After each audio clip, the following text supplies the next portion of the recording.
Il arrivera dans l'avenir que la montagne de la maison du Seigneur sera établie au sommet des montagnes et dominera sur les collines. Toutes les nations y afflueront.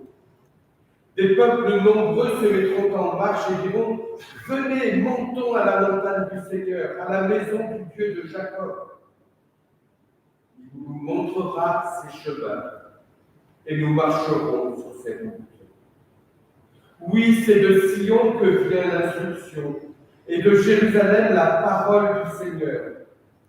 Il sera juge entre les nations, l'arbitre de peuples nombreux. Martelant leurs épées, ils en feront des socles, et leurs lances, ils feront des cercles. On ne brandira plus l'épée nation contre nation. On n'apprendra plus à se battre. Venez, maison de Jacob, marchons à la lumière du Seigneur. Gardons quelques instants de silence pour laisser résonner toutes ces promesses dans nos cœurs et nos vies.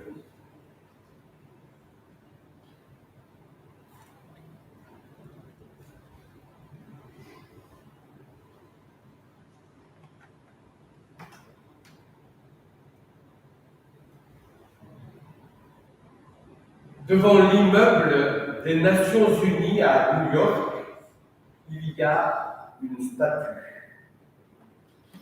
Cette statue représente un homme qui forge une épée pour en faire un socle de charge. Cette statue, elle évoque, je crois, d'une manière extraordinaire, l'espoir de paix qui donne sens à cette organisation mondiale, l'ONU, organisation des Nations Unies.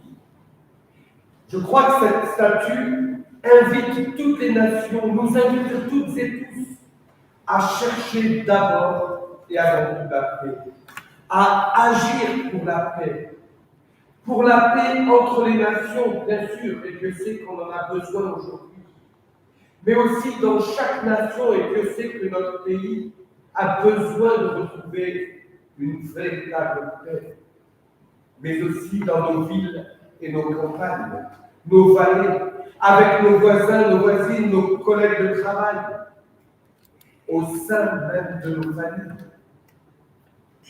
et aussi en nous-mêmes. L'espoir et le rêve, signifiés ici par cette statue, impliquent que je crois que chacun reconnaisse et lutte contre les racines de toute violence, de toute haine, qui réside non pas chez l'autre, mais en soi et souvent au plus profond de soi. Oui, c'est en nous-mêmes que nous avons sans cesse à forger ces épées pour en faire des socles. Mais il ne faudrait ici pas oublier que cette image, cette statue n'est pas seulement une statue humaniste, un rêve humaniste, mais elle trouve sa source dans la Bible. Cette image-là, forger nos épées pour en faire des socles, elle apparaît dans les textes des prophètes Ésaïe et Michée dans l'Ancien Testament déjà, pour dire d'abord et avant tout que la paix, c'est le rêve et l'espérance de Dieu. Le rêve et l'espérance de Dieu pour toutes les nations et pour tous les hommes. Ce n'est pas qu'un rêve humaniste, c'est le rêve même du Dieu de la Bible. Le prophète Ésaïe partage au peuple d'Israël en crise la parole de Dieu qu'il a vue. Il n'a pas seulement entendu, mais il l'a vu. Il a eu comme une vision de cette paix déjà qui pouvait venir en Dieu. Et c'est déjà là, je crois, une bonne nouvelle qui est donnée au peuple. Au cœur de toutes ces crises que le peuple d'Israël vit et affronte, Dieu parle. Cela veut dire que Dieu ne se désintéresse pas à ce que vit le peuple, que Dieu n'abandonne pas le peuple, Ne le laisse pas se dépatouiller seul au milieu des crises terribles, en nous rappelant que ces crises terribles, le plus souvent, sont dues d'abord à l'orgueil, aux prises de pouvoir, à l'oubli et à l'abandon de Dieu lui-même. Dans sa fidèle miséricorde, dans son fidèle amour, au nom de l'alliance qu'il a faite avec le peuple, Dieu le rejoint encore par sa parole. Et c'est cette parole-là qui vient ouvrir des chemins nouveaux devant les pas du peuple. Elle est comme une petite lueur d'espérance au milieu de ces ténèbres et de ces crises. Et si nous nous transportions aujourd'hui? Et si, au cœur des crises profondes de notre temps, de notre monde, au cœur des crises profondes parfois de nos vies familiales et personnelles, parce qu'au fond, rien n'a changé en nous-mêmes et dans notre monde depuis l'intervention du prophète Ésaïe. Et si Dieu nous rejoignait encore aujourd'hui par sa parole, s'il venait encore nous partager son rêve, son espérance de paix pour nos vies et pour notre monde, est-ce que nous saurions encore l'accueillir, cette parole, nous laisser toucher par elle, à moins que cette parole de paix nous paraisse un doux rêve naïf, une utopie, alors nous laisserions peut-être cette parole sur le bas-côté de nos chemins, en disant à Dieu, cause toujours tu nous intéresses, le jour où je verrai un peu plus de paix dans ma vie et dans mon monde, peut-être que je commencerai à être plus attentif à ta parole, à ce que tu viens de dire par les prophètes, qui aujourd'hui encore font entendre que la paix n'est pas un rêve, mais qu'elle est peut-être appel à se mettre ensemble et personnellement au boulot. Peut-être qu'au travers de cette prophétie d'Ésaïe, celle que Ésaïe partage avec le peuple, nous sommes invités à devenir tout à nouveau attentifs aux prophètes de paix et de justice qui se lèvent dans notre temps, et pas seulement celui ou celle ou ceux dont on a dit qu'ils étaient tellement force de paix qu'on a donné un prix pour eux, fut-il le prix Nobel, parce que ce n'est pas vers les grands hommes qu'il faut se tourner souvent, mais vers les plus petits qui sont prophètes de paix dans nos vies et dans notre monde. Peut-être que nous sommes donc appelés à être attentifs aux prophètes de paix et de justice qui se lèvent là dans notre temps, non seulement par leurs paroles, mais aussi par leur manière de chercher, de proposer, de semer et vivre la paix et la justice là où ils sont. Parfois au nom de l'Évangile, parfois au nom d'autres convictions.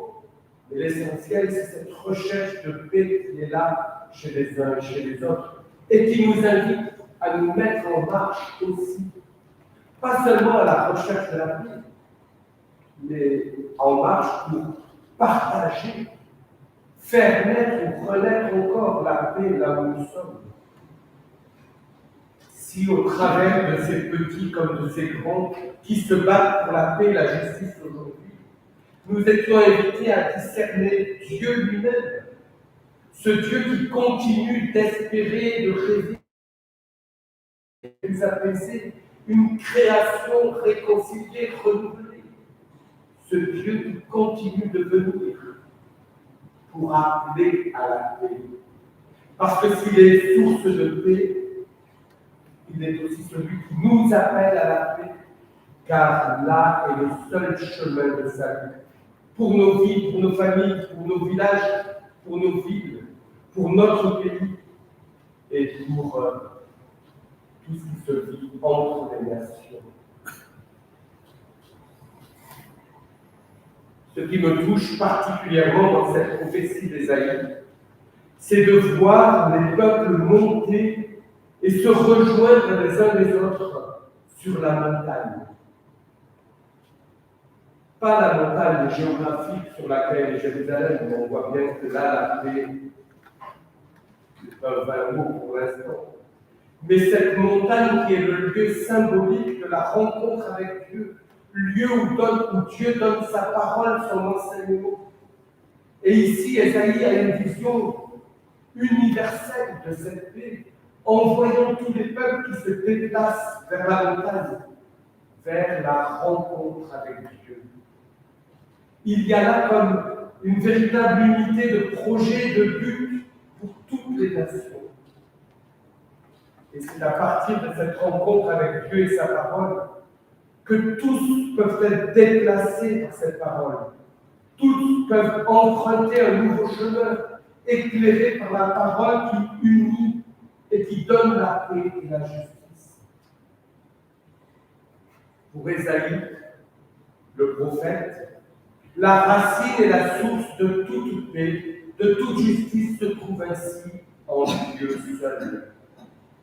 Et c'est peut-être une façon de reconnaître ici que par nous-mêmes, seuls nous ne pouvons pas semer, faire grandir la paix.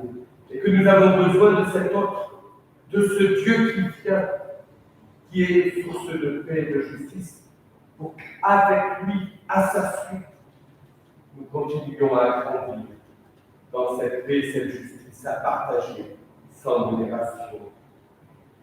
Cette paix, cette justice appelle, je crois, et ouvre à la conversion des cœurs.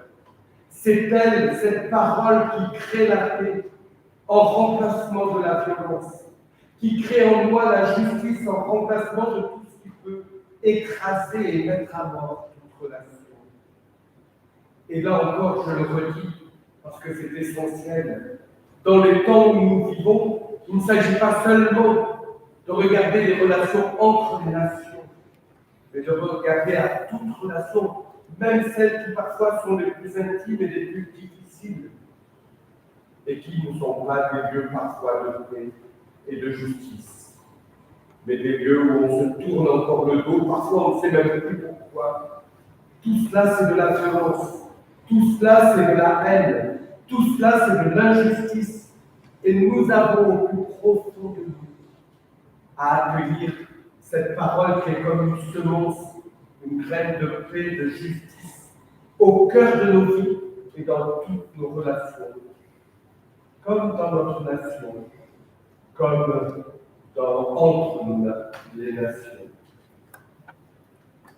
Chers amis, dans l'attente pleine d'espérance de ce temps nouveau où paix et justice régneront à jamais, c'est à chacune, à chacun de nous de continuer de forger nos épées pour en faire des socles, en nous-mêmes et entre nous. C'est encore à nous de semer des signes de paix et de justice en toute relation. Et je crois que c'est là notre responsabilité.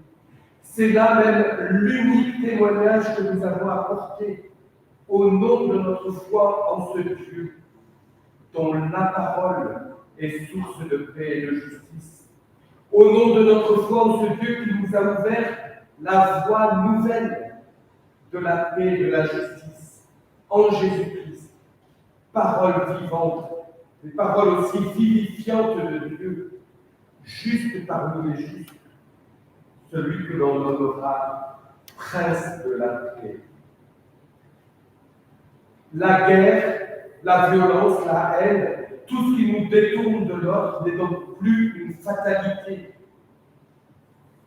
Nous avons à refuser de baisser les bras devant tout cela pour nous battre pour la paix et pour la justice, là où nous vivons et bien au-delà.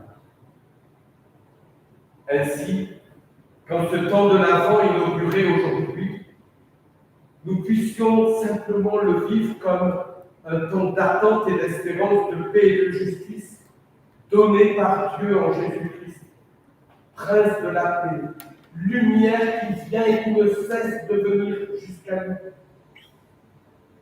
Mais quand ce temps de l'Avent, nous prenions le temps de rejoindre toi sur la montagne, nous nous mettions en marche ensemble à la suite de la parole de Dieu, pour être là où nous sommes modestement humblement, semeurs de paix et de justice en toute rencontre. Parce qu'alors, je crois, nous discernerons la venue du Christ en tout combat pour la paix et pour la justice. Et c'est peut-être alors que nous saurons ne plus nous contenter d'une statue devant les Nations Unies à New York pour nous faire rêver de paix. Que nous arrêterons d'être peut-être parfois pétrifiés par la guerre et tout ce qui est signe de guerre et de mort autour de nous. C'est alors qu'alors nous pourrons et nous serons à la suite du Christ des vivants en mouvement, des artisans de paix, là où nous vivons. Et c'est ainsi, je crois, que nous vivrons un véritable avant dans cette année 2025. Amen.